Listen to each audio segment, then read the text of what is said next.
Call all hands. Beat to quarters.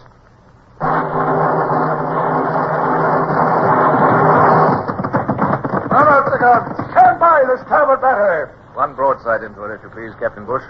Pointers on target. Linstops ready. Aye, aye, sir. Ready. Fire!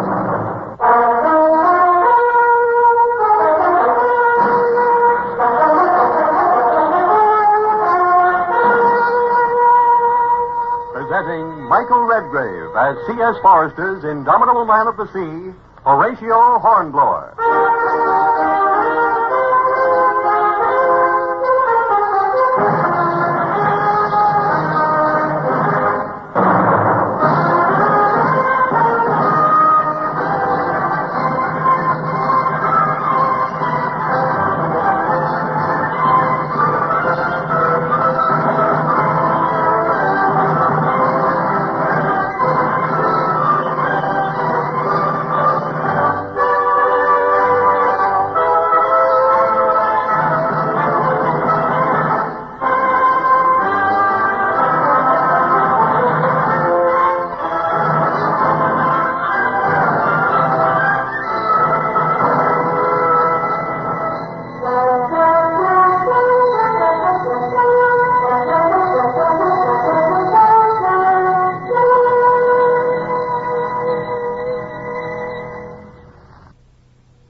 Looking back now over all my voyages, I think the start of that one was the most miserable and distressing. My ship was seriously undermanned. I was suffering from the seasickness which always attacked me at the beginning of a voyage. My mind was torn between anxiety for my wife Maria, who would be having our baby before my return, and misery at the marriage of Lady Barbara Wellesley. And now I was saddled with the care of 6 fat, stupid, lubberly merchant ships. As I stood on my quarterdeck in the grey dawn with the wind whipping through the rigging, I cursed those Indiamen for their slowness in acknowledging my signals. They must man those Indiamen with blockades, sir. The Lord Mornington's been flying that signal at the dip for 10 minutes. Well, they haven't the sense to clear the halyards. Oh, well. I've given them their course for Finisterre, and they must follow it as best they can. I shall go below, Mr. Bush. Aye, sir. One moment, sir. What's that? Something's happening. The Warmer Castle's hauled her wind. Look, sir. You can see her through the glass. Yes. Yes, she's spun round. She's clawing up to windward towards us. Surely she's signaling. Where's the signal, Lieutenant? Yes, sir. It's a jumble signal. I can't read it. What? Looks like number 29, sir. Huh? But it can't be. That means discontinue the action. And now she's hauled it down. Well, there goes another. It's number 11. Yeah. Number 11, sir. That means enemy in sight. Master there! What can you see on the port bow? Nothing only the Warmer Castle, sir. Are you sure? There, I can see them now, sir. 2 luggers on the port bow. Luggers, eh? That can only mean privateers, sir. If they can pick off an East Indiaman, it'll be a feather in their caps. Then we shall prevent them from feathering their caps. Hands to quarters, Mr. Bush. Aye, sir. Hands to quarters! We shall need our wits about us, Mr. Bush. This is going to be difficult. They will maneuver to cut off a ship to windward of us. Lay alongside a quarter while we're beating up against the wind. That's it. Those luggers are as quick as lightning in stays. The Indiamen are so slow, and our crew is so raw. There are 2 luggers. We shall have to parry 2 thrusts at once. You can see them plainly now, sir. 2 masters. They have about 20 guns apiece, 9-pounders.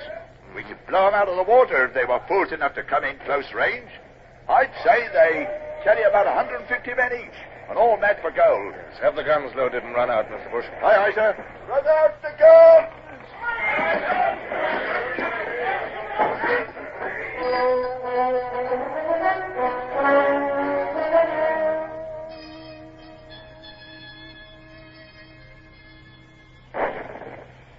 That's the leading lugger, sir. Didn't see where her shot went. Helm a starboard. Starboard, sir. Meter, steady. Look at the Warmer Castle sheering off. She'll run into the next ship in a minute. Can we reach her in time? Yes, we're too close now for the luggers to dare. I thought so. They're swinging away to avoid our broadside. Back the main topsail. We must keep to windward of the convoy so that we can dash down to any danger point. Let the convoy get ahead again. Aye, aye, sir. What are they up to now, sir? They're leading the convoy. Yes, they're going to swing round presently and attack the starboard ship. Clap on sail. We must intercept. Yes, there they go. They're after the Lord Mornington. Hard aport. Hard aport. They're going to switch to the Warmer Castle, or I'm a Dutchman. Yes, I thought so. Ah, you thought ahead of them there, sir. We cut them off again. If only the Indiamen have the sense not to scatter. Once they break up, we'll never get to the threatened one in time. Hello. What's the game now? Well, they thought up some plan, I imagine. They're working astern of us. Yes, I think I see their intention. They're going to diverge. Yes. Here they come, sir. One to starboard, one to port. They're going to attack both wings of the convoy at once. We'll never get across from one to the other in time. We must. There's no alternative. The starboard lugger is slightly nearer. We'll tackle her first. Starboard, 2 points. Starboard, 2 points it is. We'll cross the lugger's bows on this course. She'll have to edge away to avoid our broadside, and that'll keep her off the convoy. Well, what about the other one, sir? This course is taking us away from the convoy. Can't help that. Our only hope is to get back in time. We've edged this one away at least. The second lugger, sir. She's attacking the Warmer Castle to port. Hands for the braces. Hard to starboard. Aye, aye, sail on, Mr. Bush, quickly.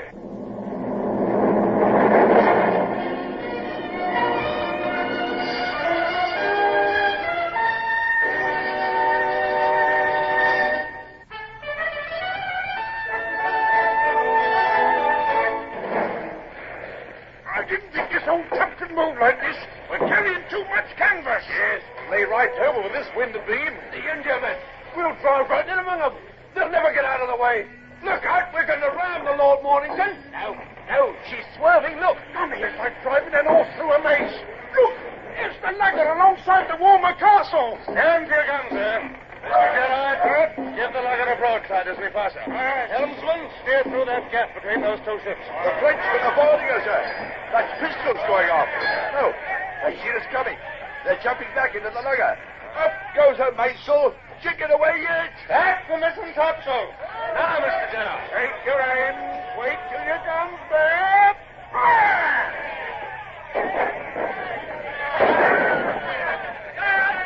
I say, you blasted sentence, she took. You're wasting shot. A whole broadside and only a couple of shrouds shot away. 2 shots went across her deck, sir. Look at that. They plowed a clean furrow through those men. That's Skinner started to think about. Our sails are filling. Don't let her get away. Get your guns to bear again. She's losing her 9-pounders at us.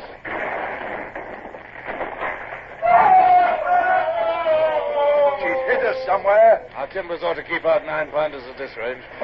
Stand by your guns. Take good aim this time. Fire as you bear.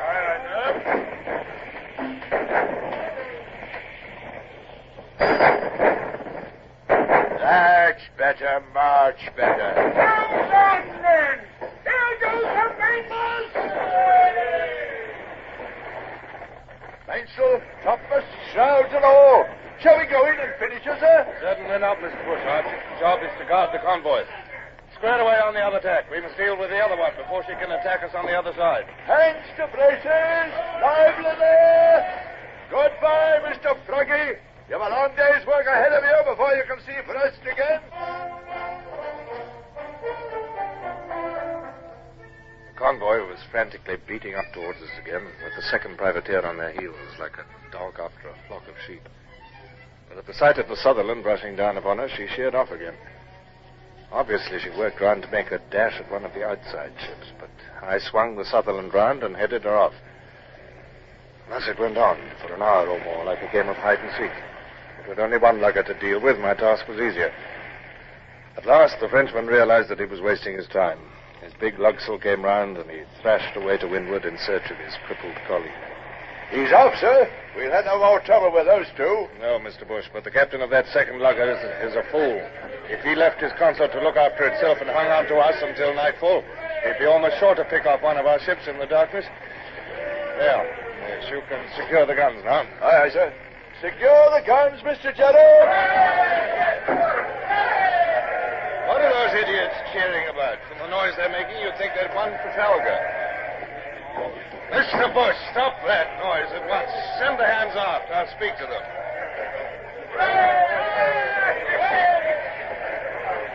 Silence! Silence! Do you hear? Well, no more of that. What have you done? Frightened up a couple of luggers not much bigger than our longboat. 2 broadsides from 74 guns, and you're pleased with yourselves for knocking away a single spar. Half the trouble with the men is that we haven't enough old hands to lead them to the right ropes. It's the same with my guns, sir. I got 74 of them and no more than 50 trained gun layers. I know. I'll train them in time, sir, but half my gunners couldn't hit a 3-decker at point-blank range. I know. By heaven, I'll get some more men before this voyage is much older if I have to land in France and seize Frenchmen.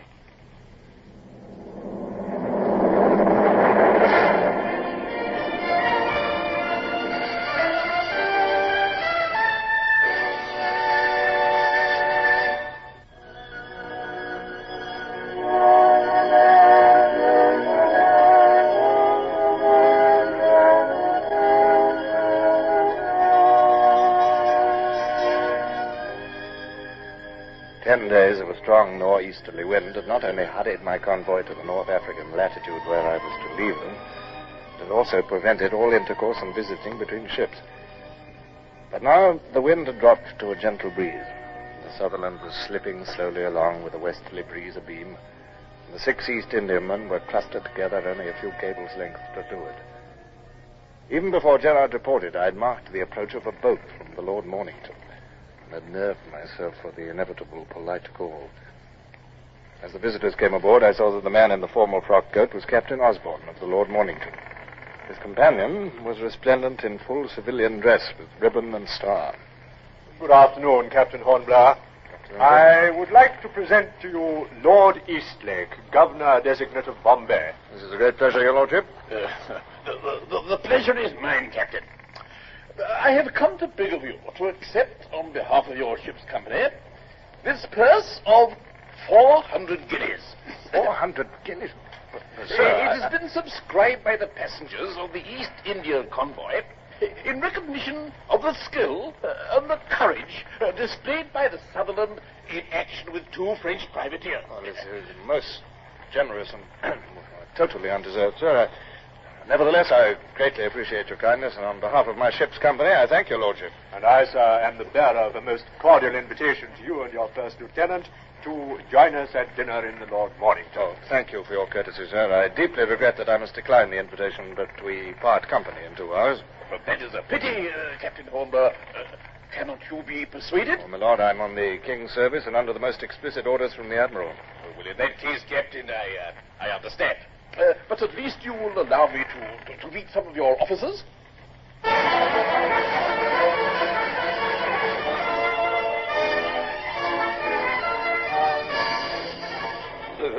Begging your pardon, sir, but there's no need to turn all that money over to us and the men.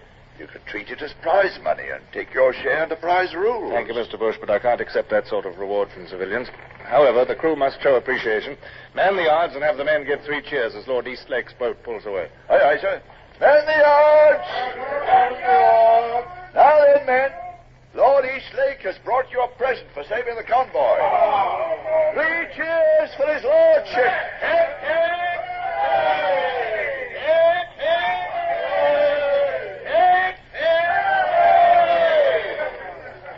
Mr. Bush? Sir? Mr. Gerard, your attention over here, please. Now, listen, I'm desperately short of men. I'm going to take some from those East Indiamen. But, sir, they're John Company's ships. Their men are exempt from pressing, sir. Nobody is exempt when the King's service needs him. I'm aware that I'm contravening Admiralty orders, but I plead necessity. Will you excuse me, sir, if I point out that John Company is the most powerful corporation in England? It might be a bad policy to offend them, sir. I'll be a judge of my policy, Mr. Gerard, and I'll take the responsibility. You will obey orders. I hope. Those ships will sight no land until they reach St. Helena. It'll be 3 or 4 months before any protest can reach England, and further 6 months before any censure can reach me in the Mediterranean. It's possible that in 6 months we shall all be dead. Thank you, sir. Give the boat's crews pistols and cutlasses just to show that I'll stand no nonsense. I want 20 men from each of those ships. 20 from each, sir? That's flouting the law on the grand scale, sir. That's the only sensible scale on which to flout the law, Mr. Bush.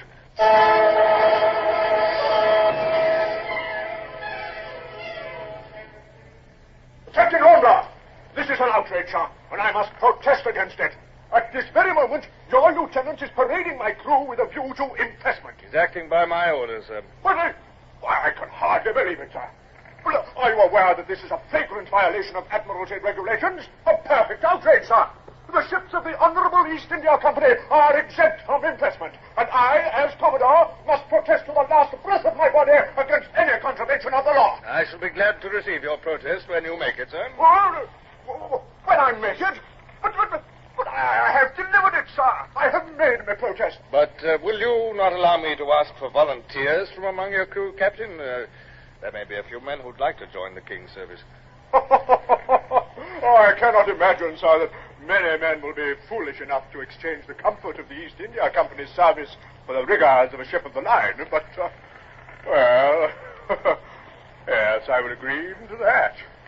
Your seamanship in the affair with the privateers was so admirable that, frankly, I find it hard to refuse you anything. That's very good of you, sir. Allow me to escort you to your gig. I will recall my boats. Since they will have taken the volunteers first, we can rely on it that they have all the willing ones on board, and I shall return the unwilling ones. Thank you, Captain Osborne. Thank you.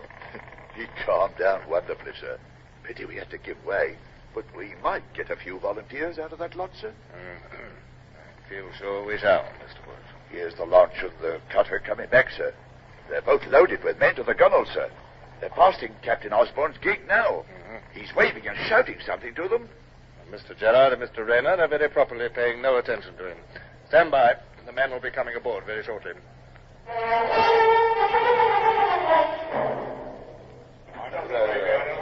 Silence down there! The captain will address you. Now listen to me, men. You're probably a bit bewildered at your sudden change of circumstances, but let me assure you that the entry port through which you've just passed is a gateway to glory. We know what sort of glory. Have the man's blood who raises his voice or interrupts again. For 17 years, your country's been struggling with the Corsican tyrant. Your ease and comfort has been possible only because of the loyalty and courage of the brave men who've manned British men of war. Now you have the opportunity of joining that gallant company. But you've got other opportunities, too. The chance of prize money. The convoy from which you've come presented my crew with 400 guineas for their work in saving you from the French privateers. And there's more, much more, to be made by willing men on the East Coast by the taking of French prizes. You'll serve your country and yourselves at the same time. No man is treated harshly on my ship unless he deserves harshness. You're here, and it's in your hands now whether your lives go well or ill.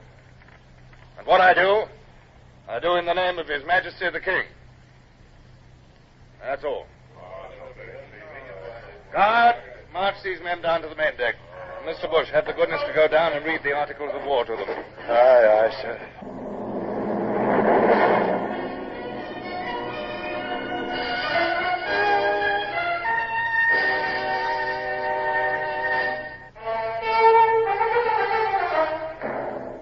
I had taken a bold step, but the necessities of war demanded boldness.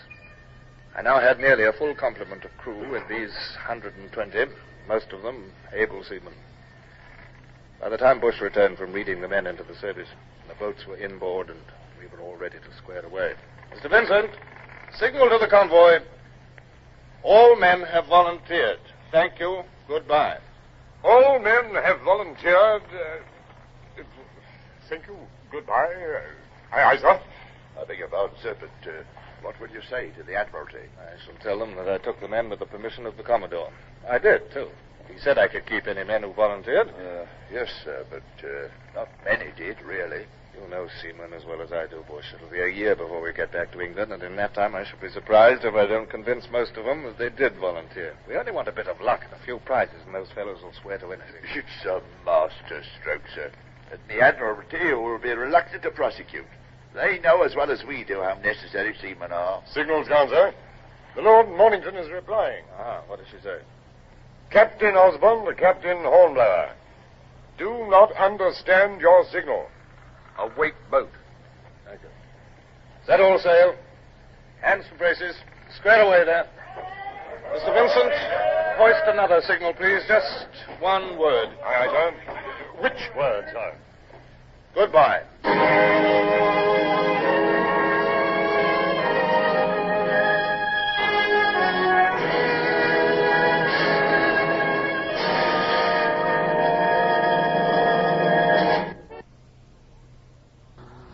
Horatio Hornblower, starring Michael Redgrave, is based on the novels by C.S. Forrester.